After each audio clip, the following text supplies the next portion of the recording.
Today we're going to talk about culture a little bit. I think it's really important for us to understand culture not only from a applicability standpoint, meaning not only from where we're currently at and how we use it in our everyday lives, but really understand the culture around us, because that's really, as preppers, is really going to show and dictate where we're going to end up next. And I can tell you has been one of my weakest points, and I'm going to be the first person to admit that.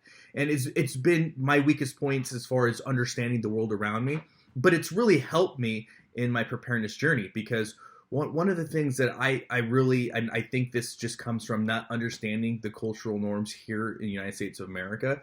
I can tell you that if I had any superpower, it is, not caring and not seeking the validation of others, right? If I honestly had a superpower, it would be that. I don't need validation from anybody. And that's really helped me on my preparedness journey. If we're talking about, for example, something as benign as toilet paper, right? Yeah, I like it. It's very useful. It's simple. It's relatively inexpensive, and it's convenient. But if that goes away tomorrow, or if I get priced out of the market tomorrow, remember that word, priced out, I have no problem going to an alternative. I have no problem using family cloth. Like, to me, I don't care about the validation of others. I can immediately make that adjustment, no problem. When it comes to diet, I can immediately make an adjustment and realize that, okay, we're going to eat seasonally. We're going to eat things that grow within our crop zone, within our communities, and we're going to eat from a seasonal standpoint. I have no problem doing that. Eating leftovers, have absolutely no issues with that. Buying clothes from, marked down distributors like Ross or things like that, Marshalls, whatever they're called. I have no problem or issues with that, right? Because I don't seek the validation of others. And truth be told, I don't understand the cultural importance or priority that other people's put on it, right? Because there are people that would look at my lifestyle and say, well, that's not the cultural norm. That's beneath me. I would never do that. And that's fine. Having not grown up in the United States, early on, I think that's just one of those things that I've been lucky enough to acquire. Just the fact that a lot of Western societal norms I've had to learn as an adult, and so that's really helped me. But it's also hurt me in the ability to understand these cultural norms, so I really know where things are going in the future. So with that said, I want to start this video out with understanding what cultural norms are happening currently today in regards to inflation. So let's look at two video clips real quick, and then we'll kind of talk about it, and we'll really understand where we are as a society and where we can expect to see ourselves in the very near future. So let's take a quick look. I'm gonna give you a reality check. $1,052 to fill a semi-truck in Tennessee. It is currently, right now, $5.15 a gallon. What the y'all gonna do next month when your gallon of milk costs $11? Because you hear that? That's the only way you get milk. Reefer units, refrigerated trailers. It ain't like y'all gonna do without. Y'all better wake up. Money, take my wallet, take my credit cards. Here's a watch that my grandpa gave me. So I'm sure a lot of you guys have seen videos like these on social media, all the various social media, TikTok, Snapchat, YouTube, Facebook, what have you. And I think that they're important because they really show a bigger picture of culture as it is today. And as when I saw the first video clip and then I saw the second one, I knew I had to talk about it. I knew I had to save them. The sources are going to be in the description box below if you want to take a look at them. But I included the full clips, no alterations. I think it's important that we talk about, because when you're looking at the first video of the trucker, and he's showing how his gas prices for him to tow that reefer around are over $1,000. Okay, that's important because what he says next, right? He says people are not going to go without, and he's absolutely right. The American people refuse to go without. They won't go without. Milk can go up to $11 a gallon. fuel can go $5, $6, $7, $8, $9 a gallon. The American people will still buy. They will still continue because that's the way our culture is. We as a culture have a very hard time. American society has a hard time saying no. And no can be such a powerful statement. But unfortunately, we live in a society where we are very vocal but compliant, right? Yes, people are going to get on social media and they're going to fucking bitch, fucking moan, fucking complain, fucking comment, right? The whole social media activism. And that's great. That's cool. You know, go on social media, the same people that you dislike, and voice your concerns and complaints. Talk about other people. Talk about this with other people within your preparedness community or your community in general, right? I see it all the time. I go out, I talk to people. Everybody's like, oh, $5 gallon, $6 gallon, dollars a gallon, this sucks. Everybody's vocal about it, but everybody's also compliant about it as well. And I'm not saying you shouldn't be. All I'm trying to do is explain to you the culture they're in. This is the factual culture that we live in. And the factual culture we live in states compliance. Be compliant. You are not going to go without. So yes, bitch, moan, and complain, but spend your money as well because we know you're going to.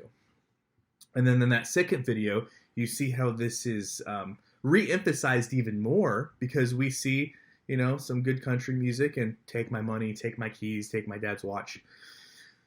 You know, so we are constantly see this continue to play out. So what are the bigger implications here? So realistically, there's only a few options forward here, okay? And again, we do know that we live in a society where people are entitled, vocal, but compliant. And again, I'm not saying there's anything wrong with that. I'm not saying there's anything right with that. That's not the purpose of the video. The purpose of the video is to tell you what is and what we can expect to see happen. So eventually, a couple things are going to happen. We know people are going to continue to pay for the milk. They're going to continue to pay for the gas. They're going to continue to pay for the grain. They're going to continue to pay for the rice and beans. They're going to continue to pay for the propane. They're going to continue to pay for all these different things that they think they're going to need. And that's being spurred by all these prepper channels in the prepper community saying you need to buy this. I mean, if you want to know what the prepper community is been based upon, look at the very first YouTube video that was ever uploaded to YouTube. And it talks about stockpiling, hoarding, and buying things now. So if you look at these channels, they're not saying, oh, let's look for reasonable solutions. No, they're saying, hey, you might not be able to afford a can of tuna tomorrow or a can of chicken or a propane tank, so you go buy it now while you still can. So the mantra and the continuous stance in preparedness is just buy more shit. Keep buying, right? We're not interested in looking for reasonable solutions right now because if you can still buy it, there's no reason to talk about solutions. If you can still afford it, buy it. And so that's going to lead to one of two things happening. Number one, you're going to keep buying until you can't buy anymore, right? Or number two, you're going to get priced out of the market. And they both mean the same thing. Eventually, you're going to come to that point where you are priced out of the market. You can no longer afford the market in which you're trying to buy. So you can no longer afford milk because instead of it being $11 a gallon, it's now $22 a gallon, $25 a gallon. So you can't afford it. So whatever that market is, you simply will not be able to afford it. So when that happens, you're only stuck with one of two options. Number one, find immediate, sustainable alternative solutions, or immediately depend on the government assistance, the governmental, and take their handouts. Those are your only two options, right? People like myself, for example, be 100% honest, chicken feed, right? I have been priced out of chicken feed for over a year. So over a year, I've been priced out of the chicken feed and just normal livestock feed market. So I've been priced out of that. So what did I do? I immediately went to other solutions because if not, my only option was to get rid of my flock. And I'm not doing that. I'm just not doing it. I don't give a fuck. I'm going to find solutions because I'm a solution-based preparedness person. Prepper, whatever you call it. I'm all about solution-based. And so it's not an option to get rid of my lifestyle, my livelihood. Not going to do it. All the feed companies out there, you can fuck off. Not happening, right? So immediately, solutions. And I knew that this was coming, and I luckily was able to prepare in advance and get those solutions up. So when I finally did, when chicken feed finally did get to $18 a bag, which was my cutoff, right? I have now been officially priced out of that market. So I saw it coming, and we prepared for it. Another one, toilet paper. Right now, I can afford toilet paper, and it's convenient. But if the price of toilet paper goes up, say probably $5, $10, I'm now going to be priced out of that market. That's fine. We have family cloth, and we are immediately ready to take on these solutions because, again, being that I don't have the societal norm restrictions upon me that other people have, again, it's a simple, easy, clear-cut solution. And so what's going to happen is one of two things. Once you get priced out, you only have one of two options. Either immediately find solution-based alternatives that you weren't prepared for because you haven't started preparing for it, or do the easy thing and just totally, the government will take care of me. And so I know a lot of people think, well, when hard times come, we'll just make it happen. I don't buy that for a second. That's the same mantra of, well, I get this guy's a politician, but he's of the people, and when he gets into a position of power, he's gonna no longer play the game, and it's bullshit. Like we've all seen anybody that's worked in any company or government or anything like that. Everybody knows you have the person that while they're your peer, they're like, oh well, upper management sucks, or this person sucks, and if I was in that position, I would totally change things. They can't control me. And then you see that person pick up rank, or you see that person get that position of authority, and guess what? They become the very person that they said that they wouldn't become, right? Why is that? Because the power play was always that way to begin with, right? Again, people are vocal, people like to say shit, but ultimately, if you were not the person that you were already designed to be, if you're not, I guess what I'm trying to say is, if you were not already preparing for the fight that's to come, or preparing for the inflationary drama and shortcomings that are going to be upon us, if you're not already preparing for that, the idea that you're going to flip on a switch and automatically you're going to be ready to do what's necessary, I'm not buying it. And no reasonable person would buy it. Now, I know you're going to tell yourself that.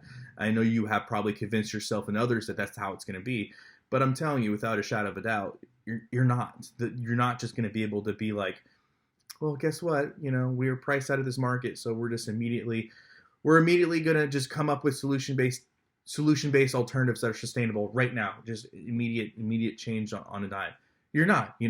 It's not going to happen. And so it's one of those things where we know what's going to happen. We see the writing on the wall, but as a culture, we know what's going to happen first. We know a very small percentage of people are actually going to be looking for are already looking for solution-based alternatives and solutions. Those people that are already thinking that way, they're already doing it. They've already done it.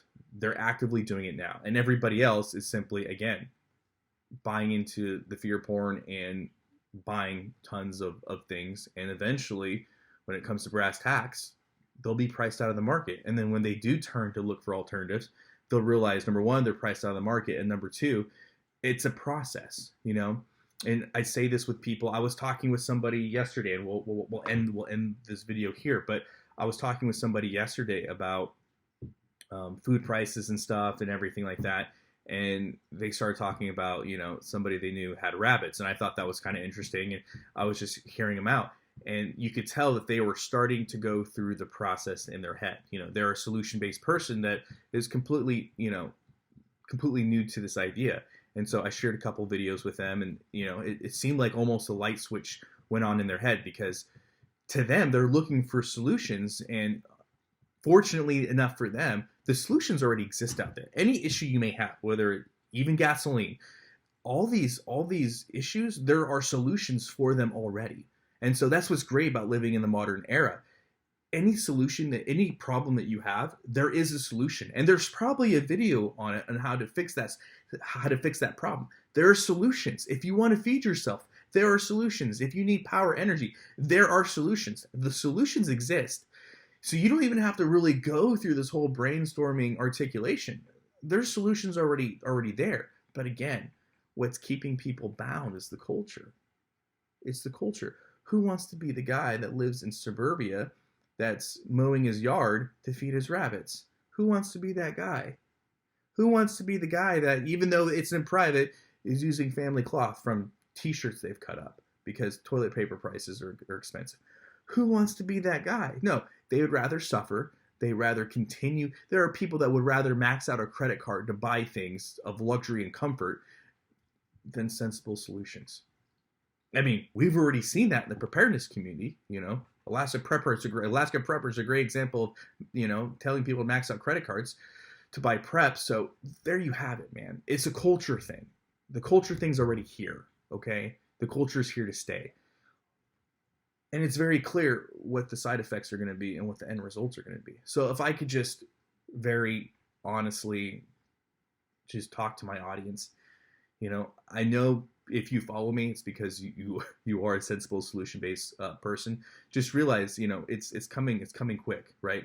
Many of us, and I'm the first one to raise my hand, we are currently getting priced out of, everyday markets where we are being priced out of. And the only end result of that is to find a solution-based alternative or depend on the government program, depend on the government, or just completely go without. And again, there's nothing wrong with saying no.